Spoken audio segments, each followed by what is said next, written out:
दोस्तों, हमारे YouTube channel success life में आप सभी का एक बार फिर से स्वागत है। आज मैं आप लोगों को बताने वाली हूँ कि चुप रहने के क्या क्या फ़ायदे हैं। मौन की शक्ति गौतम बुद्ध स्टोरी आज इस वीडियो में हम आपको बताएंगे, तो आप हमारा वीडियो लास्ट तक जरूर देखें। तो एक बार गौतम बुद्ध ने अपने आश्रम में अपने सभी शिष्यों को शिक्षा दे रहे थे कि दुनिया के सबसे तेज छुरी हमारी ज़बान है और दुनिया के सबसे खतरनाक हथियार हमारे शब्द हैं, जो बिना किसी का खून बहाए लोगों को अंदर ही अंदर मार सकते हैं। हमारे शब्द हमारी ताकत हो सकते हैं, लेकिन यह हमारी सबसे बड़ी कमजोरी भी हो सकते हैं।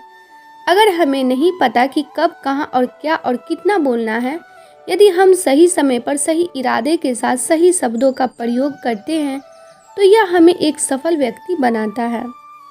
लेकिन अगर हम सही समय पर सही इरादे से सही शब्दों का इस्तेमाल नहीं करते, तो यह हमारे जीवन को नर्क से बदतर बना सकता है। तो दोस्तों, आज की स्टोरी के माध्यम से आपको बताने वाली हूँ कि चुप रहकर कैसे हम अपने जीवन को बदल सकते हैं। आपको चुप रहने की शक्ति का एहसास इस वीडियो में होने वाला है। वीडियो को शुरू करने से पहले हम आपको बता दें कि ये वीडियो आपके लिए बहुत हेल्पफुल होगा। तो दोस्तों, जापान में एक बहुत ही प्रसिद्ध बौद्ध भिक्षुक रहा करते थे। उनका नाम रिसाई था। रिसाई अकेले रहते थे।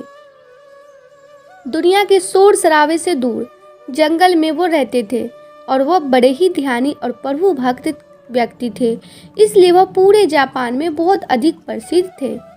एक दिन एक राजकुमार रिसाई के पास आया और बोला, हे प्रिय भिक्षुक, मैं हमेशा थका हुआ, निराश और परेशान महसूस करता हूँ।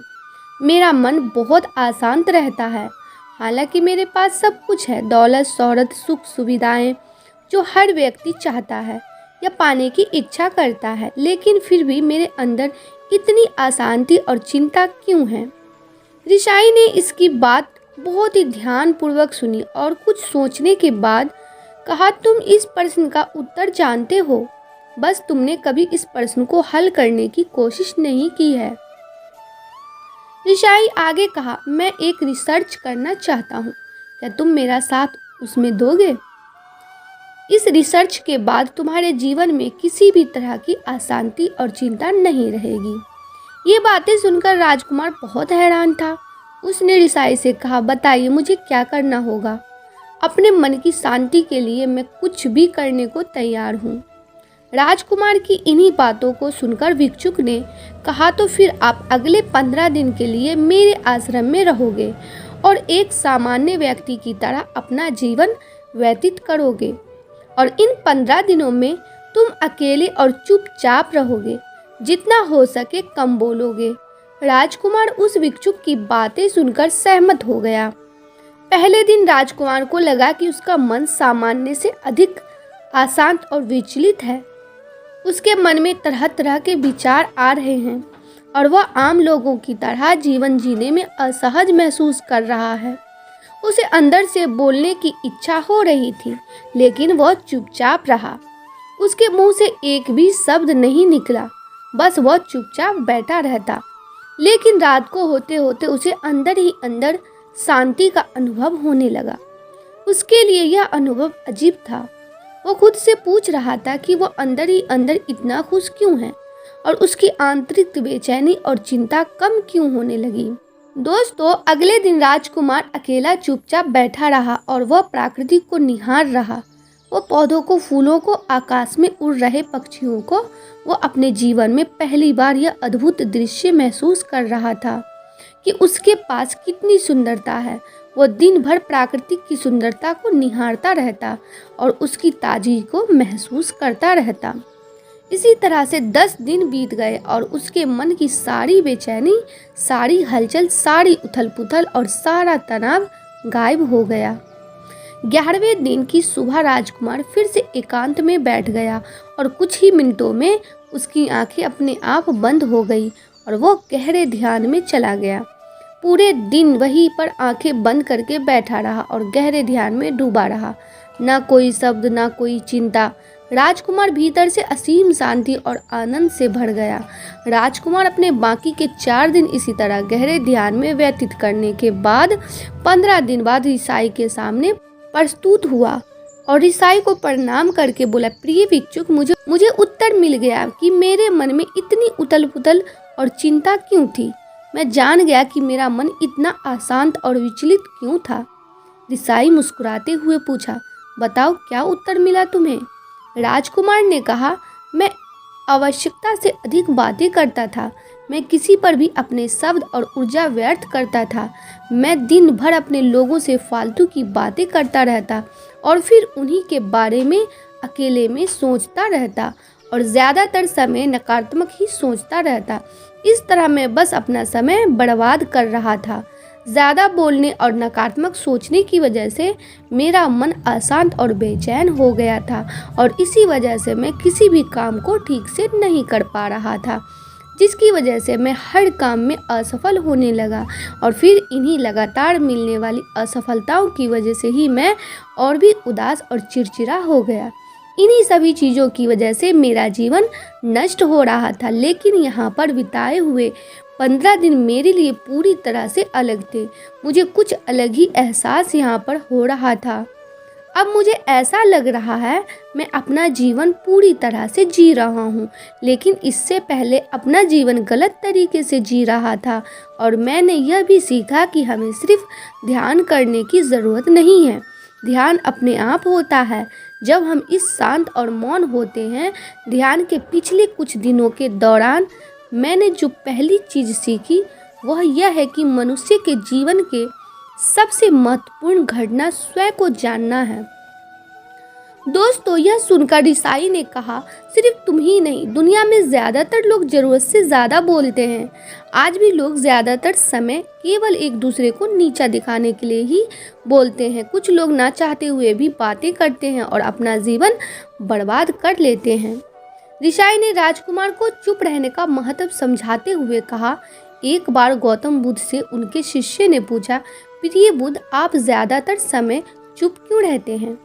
बुद्ध ने कहा, क्योंकि चुप रहने से व्यक्ति के अंदर अनंत शांति की गहराइयों में होता है।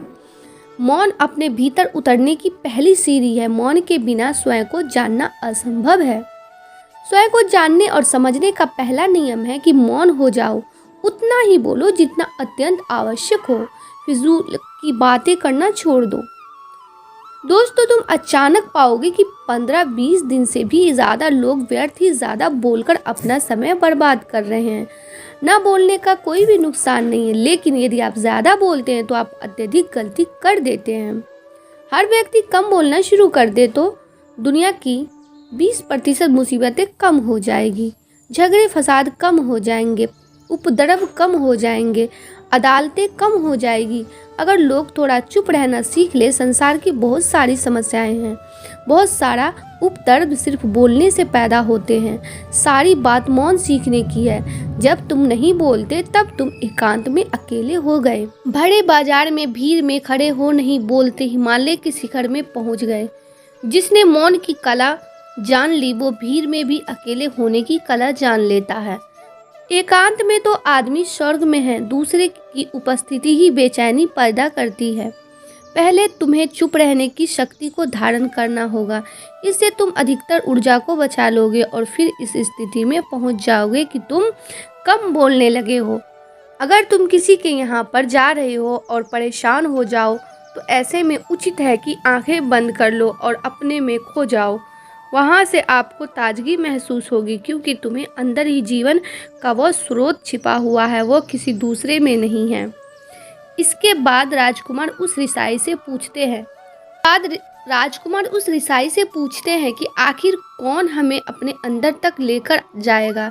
ये बातें सुनकर ऋषाई बुद्ध कहते हैं, तुम्हें स्वयं अपने अंदर उतरना होगा और वहीं से परम राज्य जीवन का आनंद ले पाओगे।